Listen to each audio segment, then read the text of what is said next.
কিছুটা আপনারা কিনে নিতে পারেন, কিন্তু ব্যাপারটা একটা টালবাহানা সৃষ্টি করা হয়েছে।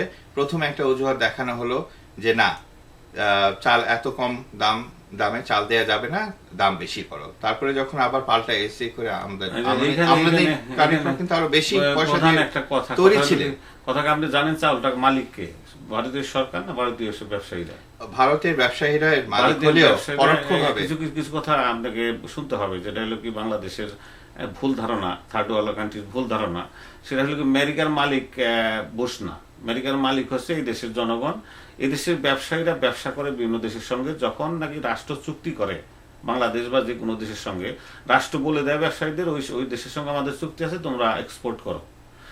ব্যবসায়ীরা দামটা ডিসাইড করবে, কারণ তাদের লাভ লোকসানের উপরে, সাপ্লাই ডিমান্ডের উপরে তারা দামটা ডিসাইড করে। তাহলে আপনি বলতে যাচ্ছেন যে জনাব প্রণব মুখার্জি বাংলাদেশে যখন এসেছিলেন উনি চুক্তি করেছেন, তখন না জেনে চুক্তি করেছিলেন?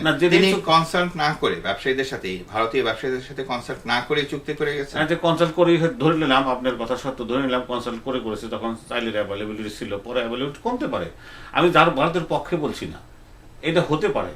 ভারত তার স্বার্থটাই দেখবে, এটা মেনে নিয়ে যদি কথা বলেন তাহলে আপনার কষ্টটা কম হবে। আমেরিকা তার স্বার্থই দেখবে। আর আপনি এক্সপেক্ট করবেন কেন যে আমাদের দুঃখে কষ্টে সবসময় ফ্রি কেউ কিছু দিবে? না, আমরা তো ফ্রি চাচ্ছি না। এই যে চালের কথা বললাম, সেটা কেনা চাল, কিন্তু ভারতীয় ব্যবসায়ীরা কিন্তু পয়সা পেয়ে গেছিলেন ইন অ্যাডভান্স। পয়সা পাওয়ার পরেও শো করতে হবে। যদি ভারতীয় ব্যবসায়ীরা একটা সার্টেন অ্যামাউন্ট অফ চাউলের দামে, সে 40 কেজি কি 40 টাকা কি 50 টাকার দামে একটা চুক্তি করে যদি এখন বিক্রি না করে, তাহলে সেটা অ্যামাউন্টটা বলে দিচ্ছি। সেটা হচ্ছিল যে $400 পর্যন্ত পার টন, মেট্রিক টন চাল। কিন্তু পরে গিয়ে দেখা গেল যে প্রথমে তারা একটা অজুহাতে, তারা একটা কাস্টমসের ক্লিয়ারেন্সের অজুহাতে হাজার হাজার ট্রাক, হাজার হাজার টন চাল কিন্তু বর্ডারে আটকা পড়েছিল। তারপরে যখন দুই দেশের পররাষ্ট্রমন্ত্রীর মধ্যে আর কি কূটনৈতিক চ্যানেল যেটাকে বলে, সেখানে যোগাযোগ করা হলো, তখন বলা হলো যে এটা সাপ্লাইয়ের ঘাটতি না, এটা সামান্য একটা ভুলের কারণে, যেখানে খাদ্য মন্ত্রণালয় যেটা আছে আর কি, ভারতের কূটনৈতিক চ্যানেল থেকে যে খবরটা পাওয়া গেছে সেটা হচ্ছে যে আমাদের বাণিজ্য মন্ত্রণালয়ের একটা ছোট আমলাতান্ত্রিক জটিলতার কারণে চালগুলো রিলিজ করা যাচ্ছে না। এভাবে চিঠি চালাচালি করতে করতে করতে এক সময় দেখা গেল যে সেখানকার ব্যবসায়ী দাবি করে বসছেন যে 500, ব্যবসায়ী না, সরকার বলে দিল যে $500 পার মেট্রিক টন চাল হিসাবে হলে আমরা বিক্রি করতে পারবো। এদিকে চালগুলো পড়ছে বেনাপোলে। বাংলাদেশের চালই ইন করে পৌঁছে না, ইন করেনি তখনও, মানে বেনাপোল সীমান্তে আটকানো ছিল। কিছু কিছু বিষয় আপনার বলতে হবে, সেটা দোষ দেওয়ার আগে। সেটা হলো কি, যতক্ষণ পর্যন্ত চাউলটা বাংলাদেশের বর্ডার ইনসাইডে না পৌঁছে ততক্ষণ চাউলটা আপনার না, আপনি ওর জন্য পয়সাও দেবেন না। এখন আপনি কিছু অ্যাডভান্স দিয়েছেন, তারপরে চাউলটা পৌঁছে নাই, এই ব্যাপারে তাদের সঙ্গে কথা বলতে পারেন। কিন্তু that is wrong way. Right way হচ্ছে ডিমান্ড সাপ্লাইয়ের ব্যাপার। আপনি যখন ভারতে প্রবলেম আছে অন্য দেশে থেকে চাল কিনতে পারেন। একটা কথা বাংলাদেশ সরকার ভুল করেছে, সেটা হলো কি, অন্য রাষ্ট্রের উপর নির্ভর করে নিজের দেশের নীতি নির্ধারণ করলে সে নীতি ঠকা হবে। আসলে আমাদের সমস্যাটা কিন্তু আমাদের নীতি নির্ধারণের না, আমাদের সমস্যাটা হচ্ছে যে পরপর দুটো প্রাকৃতিক দুর্যোগে বাংলাদেশের অর্থনীতি যথেষ্ট রকম ক্ষতিগ্রস্ত হয়েছে। টাকা ধার করে অন্য বাংলাদেশে কিনতে হইতো, 2-3টা জায়গায় চ্যানেল ওপেন করতে হইতো। যেটা দরকার, আমাদের ব্যুরোক্রেটিক প্রবলেম আছে, সেটা হলো কি, আপনি কি প্রাইভেট ব্যবসায়ীদের বলে দেওয়া হতো, তখন দামের কথাটা আপনি না ভেবে আরো 2-3টে রাষ্ট্রের সঙ্গে যদি চুক্তি করতেন বা চাউল কেনার চেষ্টা করতেন, তাহলে that could B a good idea. Bharat তো করতেই পারে, তার চাউল তার বর্ডারে রয়েছে, সে ইচ্ছা করলে টাইম মতো দিতে পারে, না করলে না দিতে পারে। কিন্তু এটা কিন্তু আন্তর্জাতিক যে কোনো চুক্তি লঙ্ঘনের সামনে। আন্তর্জাতিক আইনের স্টুডেন্ট আমি, আন্তর্জাতিক আইন বলতে কোনো আইন নেই, এটা wild law, they call it wild law. আবারও বাংলাদেশি, তার মানে কি, মানে আপনি যে একটা চুক্তি করলেন রাষ্ট্র হিসেবে, মানতে পারেন, না মানলে কি করবেন? হ্যাঁ, যদি এটা ডিপেন্ড করে আপনার শক্তি সামর্থ্যের উপরে নির্ভর করে। এখন মনে করেন যে যদি একটু অপ্রাসঙ্গিকভাবে বলতে হচ্ছে যে কোনো শক্তিশালী দেশের বিরুদ্ধে বা রাষ্ট্রের বিরুদ্ধে একটা কম শক্তিশালী বা দুর্বল রাষ্ট্র যদি এরকম আইন ভঙ্গ করে, তাহলে কিন্তু সেখানে সামরিক অভিযান থেকে শুরু করে অর্থনৈতিক অবরোধ পর্যন্ত সবকিছু করা হয়।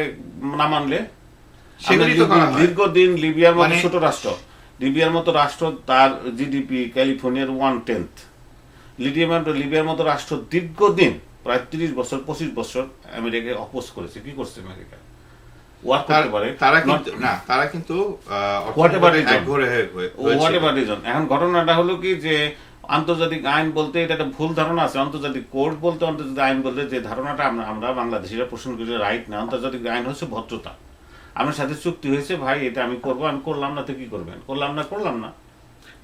মানে আপনি বলতে যাচ্ছেন যে matter of ethics and honesty, There's no question of honesty. The matter of মানে সে যদি ডিসাইড করে যে আমি করব না, হাজার বার আমেরিকা আইন ভঙ্গ করেছে, যদি আন্তর্জাতিক অ্যাটল থাকে, শতবার রাশিয়া ভঙ্গ করছে, তো কে কি করতে পারছে? আপনি ওয়ার করতে পারেন না ছোটখাটো কারণ। তো ব্যাপারটা হচ্ছে যে মিউচুয়াল রেসপেক্ট আপনি করলে করতেও পারেন, না করলেও করতে পারেন। চুক্তি করা জাস্ট ভদ্রতা, যে ভাই আমি চুক্তি। কিন্তু ব্যবসায়িক চুক্তির সাথে কিন্তু পররাষ্ট্র নীতির যে চুক্তি, এই দুটোর ভিতরে সবই একই ঘটনা। না করলে আপনি টাকাটা ফেরত পাইতে পারেন হাইয়েস্ট, তাও না দিলে খুব কিছু করার নাই।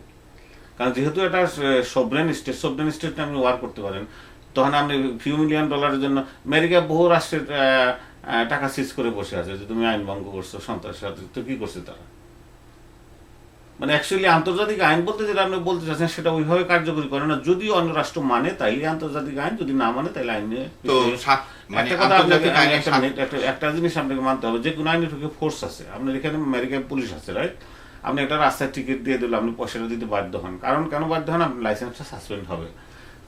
আন্তর্জাতিক আইন রাশিয়া মানলো না বা আমেরিকা মানলো না, কে ফোর্স করবে? ইনফোর্স করার তো কেউ নেই। কাজে আইনটা ওইভাবে কার্যকরী হয় না। এটা জাস্ট ভদ্রতা। যদি মানে ভালো, না মানলে কিছু করার নাই। তো অন্যদিকে বলতে হচ্ছে, তাহলে স্বাভাবিকভাবে বলতে হচ্ছে যে বাংলাদেশের সাথে ভারতের যে দ্বিপাক্ষিক অন্যান্য বিষয়ে যে চুক্তিগুলো আছে, সেগুলো যদি বাংলাদেশ সরকার মনে করে যে সেগুলো বাংলাদেশের স্বার্থের অনুকূলে না, তাহলে সেগুলো সে লঙ্ঘন করতে পারে। হ্যাঁ, যে কোনো সরকার এসে পার্লামেন্টে পাস করে দিল, আমরা মানি না, আমার ফিনিশ।